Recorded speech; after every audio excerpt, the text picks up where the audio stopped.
Welcome to the deep dive. Today, we're digging into a whole stack of info you sent us about the brand new iPhone 16. It just launched back in February 2025. That's right. And our mission really is to unpack what this new phone from Apple actually means.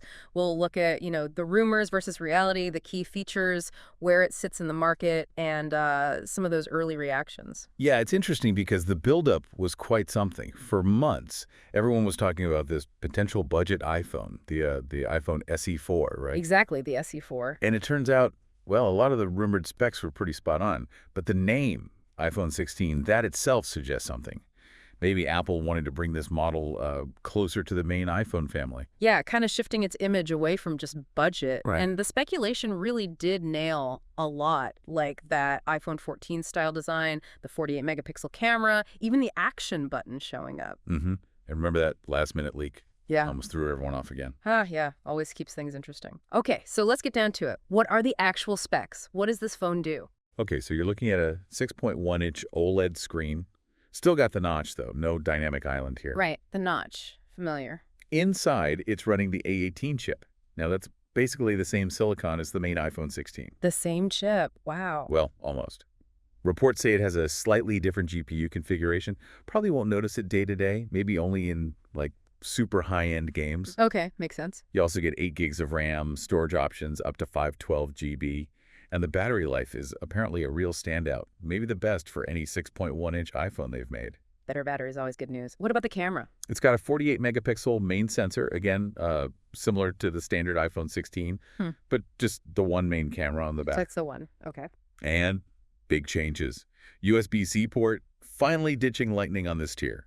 And significantly, it includes Apple's own modem, the C1. The C1 modem. We'll definitely circle back to that.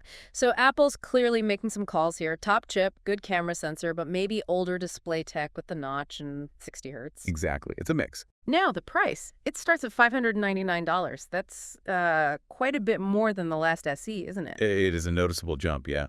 Apple's justification seemed to be the scale of the upgrades, the chip, the camera, the build. They seem to be aiming it at people who want into the Apple ecosystem, maybe want those newer features like Apple Intelligence. AI stuff, right? Right, the on-device and cloud AI features. But without paying that full flagship price, it creates this sort of mid-range option within Apple's lineup. So how does it stack up then against, say, the standard 16 or even Android phones in that $600 range? Well, compared to the standard 16, you lose things like the dynamic island, maybe some camera flexibility, potentially display refresh rate. Compared to the old SE, it's a massive leap. Against Android, though, that's where some reviews point out potential gaps. Things like high refresh rate screens or multiple camera lenses are more common on Androids at this price. Okay, so that leads into the early reactions. You said it's a bit of a mixed bag. Definitely. People seem to like the general performance thanks to that A18 chip, the screen quality itself, even if it's 60 hertz, and the battery life gets praised. Good points. But the criticisms. The notch feels a bit dated to some. The single rear camera, when competitors offer more versatility.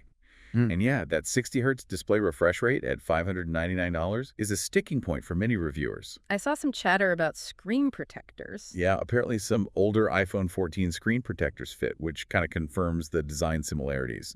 Performance-wise, it benchmarks well, often beating the older iPhone 15, but maybe not quite matching its camera system overall. And that one review, worst phone of 2025, that's pretty harsh. It definitely stands out. It likely reflects frustration over those specific trade-offs to display single camera at that particular price point.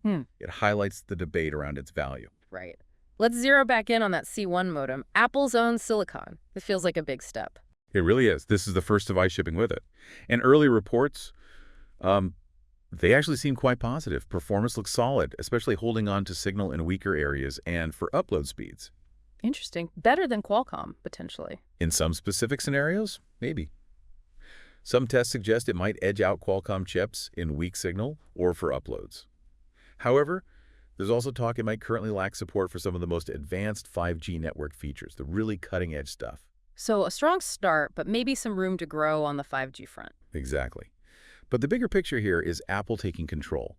Less reliance on third parties like Qualcomm. It fits their whole strategy of vertical integration. Long-term, it could mean better device optimization, maybe even cost savings for them. Okay, so pulling this all together then, what's the main takeaway from this deep dive into the 16? Well, I think the iPhone 16 is Apple trying to carve out a compelling mid-range spot. It offers serious power with the A18 and marks a new era with their C1 modem.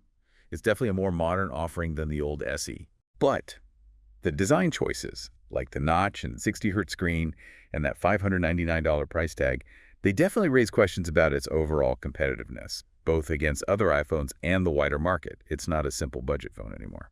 Right, it's more complex. So, thinking about all this, what stands out most to you? Maybe consider how this move to their own modem technology might reshape future iPhones, or whether this particular balance of features and price hits the sweet spot for what you value in a phone. The 16E certainly gives us a lot to chew on.